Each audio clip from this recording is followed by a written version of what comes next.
গত কয়েকদিন ধরে আমরা লক্ষ্য করছি ফিলিং স্টেশনগুলোর সামনে যে চিত্রটি আমরা দেখেছিলাম গত 2 মাস ধরে, সেটা চেঞ্জ হয়ে গেছে, অনেকটাই চেঞ্জ হয়ে গেছে।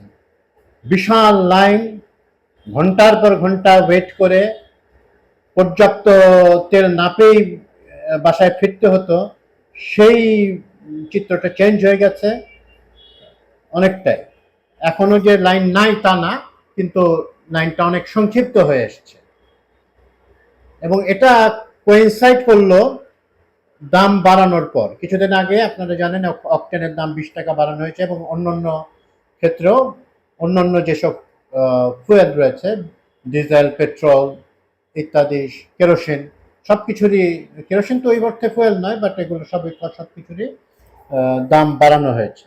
ওনারা তো বাড়ানো বলেন না, মানে কর্তৃপক্ষ বলেন এটাকে সমন্বয় করা হয়েছে বা অ্যাডজাস্ট, এই শব্দ ব্যবহারে ওনারা স্বচ্ছন্দ বোধ করেন। তো বাড়ানোর পরপরও দু একদিন ছিল, কিন্তু আস্তে আস্তে এটা সহনীয় পর্যায়ে চলে এসছে। যখন এই ইরানে যুদ্ধ শুরু হলো, হরমুজ প্রণালী বন্ধ করা হলো, তখন থেকে মানুষজন অনেকটা এক্সপেক্ট করছিল যে দাম বাড়বে। তো দাম প্রথম দিকে বাড়ায় নাই এবং সংসদে আমাদের জ্বালানি মন্ত্রী, যিনি খনিজ সম্পদ আরো এসব ব্যাপারে ওনারা মানে মন্ত্রী, হ্যাঁ, 2-3টে মন্ত্রণালয়ের মন্ত্রী, তো উনি বলেছিলেন, টুকু সাহেব, উনি বলেছিলেন যে জ্বালানি তেলের দাম আমরা এপ্রিল মাসে বাড়াবো না, মে মাসে চিন্তা করব। তো তার আগেই ওনারা বাড়িয়ে ফেললেন। তো মানুষের জন্য যদিও এক্সপেক্ট করছিল, কিন্তু তারা এক্সপেক্ট করছিল মে মাসের জন্য। যাই হোক, তারা নানা রকম যুক্তি দেখানোর চেষ্টা করেছিলেন বাড়ানোর জন্য। একটি যুক্তি যেটা নিয়ে অনেক ট্রোল হয়েছে বা হচ্ছে, যে সালাউদ্দিন আহমেদ, স্বরাষ্ট্রমন্ত্রী, যিনি অনেকটা বিএনপির মুখপত্রের ভূমিকা পালন করেন, তো উনি বলেছিলেন যে এটা একটা পাচারের সম্ভাবনা আছে। হ্যাঁ, ইন্ডিয়ার দাম বেশি থাকলে, বাংলাদেশের দাম বন্ধ থাকলে, কম থাকলে পেট্রোল পাচার হতে পারে, হয়েছেও আগে। তো আরো অনেক ব্যাপার ছিল, কিন্তু এই দীর্ঘ লাইনের প্রধানতম কারণ ছিল মিসম্যানেজমেন্ট, চরম অব্যবস্থাপনা। আমরা দেখেছি যে মোটরসাইকেল আরোহীরা বারবার এসে তেল নিচ্ছেন, তেলটা 100 টাকা দিয়ে নিয়ে ওনারা কম দামে বিক্রি করে দিচ্ছেন, মানে সরি, অনেক বেশি দামে বিক্রি করে দিচ্ছেন। দুঃখিত আমার কথা বলতে। আবার গ্যাসের সিলিন্ডারের চালিত গাড়ি, যেটা সিএনজি চালিত গাড়িগুলো, তারা বা এলএনজি চালিত গাড়িগুলো, ওনারা তাদের অকটেন বা পেট্রোলের দরকার নাই, কিন্তু তারা ট্যাঙ্কি ভরে ভরে নিচ্ছেন এবং অনেক বেশি দামে বিক্রি করে দেওয়া শুরু করে। এবং সরকার বা যেই সরকারের যেসব সংস্থা এগুলো দেখার দায়িত্বে, তারা চরমভাবে ব্যর্থ হলেন। অত্যন্ত দুঃখের সাথে বলতে হচ্ছে, একটা সরকারের একটা হানিমুন পিরিয়ড থাকে 100 দিন, 90 দিন, হ্যাঁ, কিন্তু এই সরকারের তো হানিমুন পিরিয়ড পাচ্ছেন না। বাংলাদেশ একটা অগণতান্ত্রিক শাসন ব্যবস্থার ভিতরে দীর্ঘদিন আসছে, তো এনাদের কাছে এক্সপেকটেশন অনেক বেশি।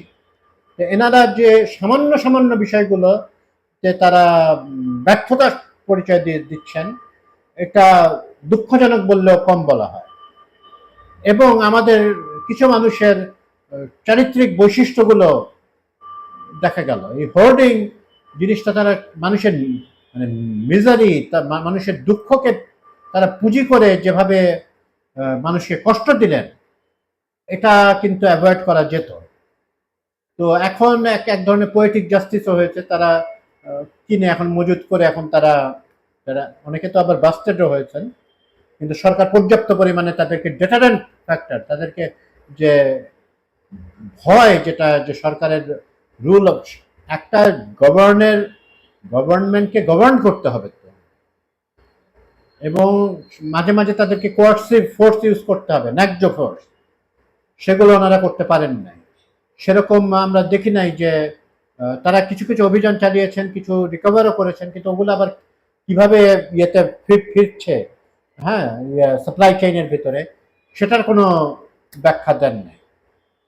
দাম বাড়ানোর ক্ষেত্রে আমরা দেখলাম এক একজন এক এক রকম কথা বলছেন, কোনো একটা ইউনাইটেড মানে কনসেন্ট্রেটেড কোনো একটা ব্যাখ্যা ওনারা দিতে পারেন না। আমি যেমনটি বললাম যে বিএনপির হোম মিনিস্টার সাহেব, উনি একটি যুক্তিযুক্ত মনে হয়েছে, যদিও এটা নিয়ে অনেক কথাবার্তা হচ্ছে। আবার বলা হলো যে বিদেশের দাম, তাহলে আপনারা বললেন কেন যে এপ্রিল মাসের দাম বাড়ানো হবে না? আবার আরেকটি কথা আমাদের এখানে প্রচুর ছড়িয়ে গেছে, আমি এটা আসলে ব্যাখ্যা আমার কাছে নাই, যে বাংলাদেশে এটা কি অপতথ্য, মিথ্যা তথ্য, নাকি এর ভিতরে সত্যতা আছে, যে বাংলাদেশ নাকি তার অকটেনের অধিকাংশই নিজেরা পূরণ করে, পেট্রোলের নাকি পুরোটাই পূরণ করে। তাহলে এত জাহাজ আসে কেন পেট্রোল বোঝাই করে করে? একটা রিফাইনারি ওইটাও তো বন্ধ হয়ে গেল, এত জাহাজ আসে কেন? কমন সেন্সের ব্যাপার। এই প্রশ্ন তো একটা সাধারণ মানুষের আসতে পারে। আই এম নো এক্সপার্ট, জানানি। বলা হচ্ছে যে এই ইয়ার আমাদের যে ন্যাচারাল গ্যাস আছে, তাদের বাই প্রোডাক্ট হিসেবে নাকি অকটেন আসে, আসে, মানে তৈরি হয় বাংলাদেশের ভেতরেই। বাংলাদেশ যদি এরকম স্বয়ংসম্পূর্ণই হয়ে যায়, তাহলে দাম বাড়ানোর দরকার, বা বা এরকম লাইনারি দরকার। হ্যাঁ, আমাদের যদি চাহিদা, আপনি সাপ্লাই ডিমান্ডের কমন ইয়েটা তো এখানে আমরা লঙ্ঘিত হতে দেখি। আসলে কি সরকারের দায়িত্বশীল পর্যায় থেকে এটার একটা ব্যাখ্যা দেওয়া দরকার। আমরা থ্যাঙ্কফুল যে দামটা, মানে এই লাইনটা দামটা বাড়ার সাথে সাথে লাইনগুলো কমে আসছে, মানুষ নিতে পারছে। আমি নিজেও আগের বার আমার 11-12 ঘন্টা দাঁড়িয়ে থেকে 2000 টাকা তেল আনতে পারলাম। গতকাল অবশ্য পেয়ে যাচ্ছি। অবশ্য এই অ্যাপটাও, অবশ্য অনেকে, এখানেও একটা ব্যাপার আছে যে ফুয়েল কার্ড, এটা যে কিউআর কোড স্ক্যান করে, এটাও অনেকে আবার ডাউনলোড করতে তাদের বিভিন্ন অসুবিধা হচ্ছে, আমরা এরকম জানতে পারছি। তো এটা, বাট এই কিউআর কার্ডটা চালু করাটা একটা ভালো উদ্যোগ। এখন অনেকে অবশ্য চিৎকারি করে বলেন সরকার কার্ডের, সরকার এটা কার্ড কার্ড আসতে থাকবে, এটা এটা খুব স্বাভাবিক প্রক্রিয়া। হ্যাঁ, দেশের বাইরে বা ডেভেলপড দেশগুলোতে এই কার্ডের বিভিন্ন বিষয়ে তাদের কার্ড রাখতে হয়, এবং আমাদের এখানে তো এখনো ক্যাশ ট্রানজাকশনই বেশি হয়, কিন্তু বাইরে ক্যাশে কারবার দীর্ঘদিন ধরে কমে আসছে, সবকিছু কার্ডেই। এগুলো আমি খুব পজিটিভলি দেখি, ফ্যামিলি কার্ড থেকে আরম্ভ করে এই ফুয়েল কার্ড, যতগুলো কার্ড আসলো এগুলোকে পজিটিভলি দেখি। আনলেস এইসব কার্ডে কেউ কোনো বিশেষ দল বা সরকারি দল এখান থেকে কোনো আনডিউ প্রিভিলেজ পান, তো এরকমটি, মানে অ্যাটলিস্ট এই ফুয়েল কার্ডে তো এরকম আমরা দেখলাম না। এটা কিছু কিছু পেশাজীবী গোষ্ঠী, যেমন সাংবাদিকদের ভেতরে আমরা দেখলাম, তারা কিছুটা প্রিভিলেজ পেয়েছিলেন, এবং এটা নিয়ে অনেক রকম ঝগড়াঝাটি হয়েছে। কারণ আপনি সরকারি কাজের জন্য তো আমাদের, এটা আমরা আগেও একটা ইয়েতে ভিডিওতে বলেছিলাম যে সরকারি কাজের জন্য যদি সরকারি গাড়িগুলো পুরোপুরি ব্যবহৃত হতো তাহলে এরকম হতো না। কিন্তু আমরা দেখেছি সরকারি স্বায়ত্তশাসিত এবং সেনাবাহিনী বলেন বা সিভিল অ্যাডমিনিস্ট্রেশন, সব জায়গারই যারাই বড় বড় গাড়ি পান, ওনারা ছেলেমেয়েরা সকালে চলে যায় ইয়েতে, ব্যক্তিগত গাড়ি থাকা সত্ত্বেও সরকারি গাড়ি ব্যবহার করে তারা বিচিত্র আনন্দ পায়। এটা একটা ব্ল্যাঙ্কেট কোনো স্টেটমেন্ট করছি না, তো কিন্তু একটা ইয়ার একটা একটা পয়েন্ট যেটা মানুষকে ক্ষুব্ধ করে তুলছে। তো জনগণ এত দ্রুত একটি সরকারের প্রতি ক্ষুব্ধ হয়ে যাবেন, এটা আমরা চাই না। কিন্তু এখানে সরকারেরও কিছুটা দায় আছে, তাদেরকেও আরেকটু ট্রান্সপারেন্ট হইলে এটা হবে না। কেউ কিন্তু তারেক রহমান প্রধানমন্ত্রীর যিনি আছেন আমাদের, ওনার ইন্টেনশন নিয়ে তেমন কোনো সন্দেহ, অবশ্যই বিপক্ষতা, চরম বিপক্ষে যারা আছেন তারা করেন, কিন্তু সাধারণ মানুষের ভিতরে তার ইন্টেনশন নিয়ে তেমন প্রবলেম নাই। ওই বিরাট বিরাট লম্বা লাইনেও মানুষ দাঁড়িয়েছিল। তখনই তারা প্রতিবাদ করেছে, যখন দেখতে পাচ্ছে যে কেউ যেই ফেভারটা তার পাওয়া উচিত নয় সেই ফেভারটা তারা পাচ্ছে। তখন তো অবশ্যই দেখা যায় কেউ কেউ এই যারা ম্যানেজমেন্টে জড়িত আছে বিভিন্ন ফিলিং স্টেশনে, তারা কিছু গাড়িকে সুবিধা করে দিচ্ছেন। তারা সুন্দর মতো আগিয়ে গিয়ে তেল নিয়ে যাচ্ছেন, যেখানে একজনকে 1,500-2,000 টাকার তেল দিয়ে শেষ হয়ে যাচ্ছে, একটা মোটরসাইকেলকে 500 টাকা তেল দেওয়া হচ্ছে, সেখানে আরেক মোটরসাইকেলকে ট্যাঙ্কি ভরে 1800 টাকা এখন তেল দিয়ে দিচ্ছে, কোনো গাড়িকেও দেওয়া হচ্ছে। এগুলো আসলে আমাদের অনেক সেক্টরে এগুলো এই ধরনের অনাচার চলছে। তো এগুলো তো অ্যাড্রেস করতে হবে। তা কে অ্যাড্রেস করবে? গভর্নমেন্টকে অ্যাড্রেস করতে হবে। একটা প্রো পিপল গভর্নমেন্ট, আমরা তার জন্যই মানুষ ভোট দিয়েছিল বিএনপিকে, এবং 2/3 বেশি আসনে তাদেরকে বিজয়ী করেছে, একটা সুপার মেজরিটি নিয়ে তারা এসেছে। তো সেখানে তারা একটা সব ইস্যুগুলোতে, বিশেষত এই জ্বালানি ইস্যুটাতে অনেকটা মেস আপ করে ফেলেছে। তো এটা দুঃখজনক। আর আমাদের দেশে আরেকটা হয় কি, মানুষ ভয় পায় এই কারণে যে আমাদের এখানে একবার জিনিসের দাম বাড়লে এটা কমে না।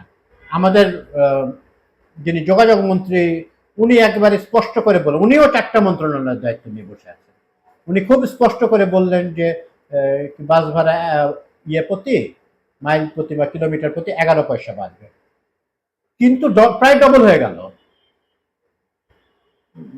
দামগুলো। আপনার কন্ট্রোলটা কোথায়? আপনি তো you are in the government, আপনি তো হাই হুতাশ করবেন না যে কেউ কথা শুনে না। কথা শোনানোর দায়িত্ব আপনার। গভর্নমেন্ট তো আহ্বান জানাবে না, গভর্নমেন্ট আহ্বান জানাবে না যে আমরা 11 পয়সা আপনি করেন, আপনি করতে হবে। এটাই হচ্ছে গভর্নমেন্টের কাজ। হ্যাঁ, এটা তো কোনো লাইসেন্স ফেয়ার ইকোনমি না যে যেরকম ইচ্ছা দাম রাখবেন, ইয়ে করবেন। প্রতিটা জিনিসের দাম বেড়ে গেছে, এবং এটা প্রপোর্শনেটলি বাড়ে নাই। 20 টাকা বাড়ানোর ফলে যে আবার সরকার বলতেছে কোনো দাম টাম কিছুই বাড়ে নাই, কেউ বলছে না। সেটা প্রপোর্শনেটলি বাড়ুক, কত হয় ওইটা হিসাব করে বাড়ুক। মার্কেট মনিটরিং সিস্টেম একটা শুড বি ইন প্লেস। এরকম তো হচ্ছে না। বিএনপি আমাদের একটা বিরাট ভরসার জায়গা, একটা এক্সট্রিমিস্ট কোনো ইয়ে না, একটা একটা তারা নিজেদেরকে সেন্ট্রিস্ট বলেন, তো সেটা নিয়ে আমার একটা ইয়ে আছে, but but let us not go into that. কিন্তু সেই ভরসার জায়গায় তাহলে আর কি থাকে? বিএনপি যদি গভর্নমেন্ট রানিং এ যাদের অভিজ্ঞতা আছে, তারা বারবার দাবি করেছেন যে আমরা অভিজ্ঞতা আছে, ঠিকই দাবি করেছেন, তারা যদি ব্যর্থতার পরিচয় দেন, তো জনগণের জন্য তো এটা অত্যন্ত দুঃখজনক। ওনারা 5 বছর থাকবেন কি এরকম ভাবেই করতে থাকবে? জনগণের কাছে চয়েস তো 5 বছর পর পর আসে, নাকি তারাও ওরকম 17 বছরের প্রজেক্ট নিয়ে, না 15 বছরের প্রজেক্ট নিয়ে নেমে যায়? এরকমটি হয়ে সম্ভাবনা আমি আমি তেমন দেখি না, বাট প্রশ্ন উঠতে থাকবে। আপনারা গভর্নমেন্টটা দয়া করে গভর্নমেন্টের মতো আচরণ করুন, এবং জাতীয় সংকটে এইসব ফিন্ডিকেট এগুলো ভেঙে দেন। এগুলো এগুলো আপনাদেরকে জাতি মনে রাখবে আপনাদের জন্য। এটা এমন কঠিন কিছু নয়, এমন কঠিন কিছু নয়। আমাদের বিভিন্ন সরকার প্রমাণ করেছে যেগুলো করা সম্ভব। দুর্ভাগ্যজনকভাবে যারা করেছে তারা কেউই তেমন গণতন্ত্রের সরকার ছিল না। তো আমাদের এখানে একটা অটোক্রেটিক সরকারের পক্ষে সম্মতি উৎপাদিত হোক, এটাও আমরা চাই না। তো যে দ্য হোল সাগা ইনভলভিং এই যে ফুয়েলস, হ্যাঁ, এনার্জি, আবার ওনারা এক বেশ আশঙ্কার বাণী শোনাচ্ছেন পার্লামেন্টে বসে বসে যে লোডশেডিং এর যেতে হবে। এগুলো তো আপনাদের অজনপ্রিয় করবে, কিন্তু আপনাদের জনপ্রিয়তা বজায় রাখতে গেলে আপনারা যদি ব্যাখ্যা করেন বাংলাদেশের মানুষ অনেক সহনশীল, মন্ত্রীপাড়ায় 24 ঘন্টা কারেন্ট থাকবে আর মোহাম্মদপুরের অমুক আদাবরে কারেন্ট থাকবে না, বা রাজধানীতে কারেন্ট থাকবে, রাজধানীর একটু বাইরে গেলে কারেন্ট থাকবে না, এইটা মানুষ মানবে না। একটা পরিবর্তিত হয়ে গেছে পরিস্থিতি, ওইটা গায়ের জোরে আপনি মানুষের মুখ বন্ধ করতে পারবেন। ধন্যবাদ।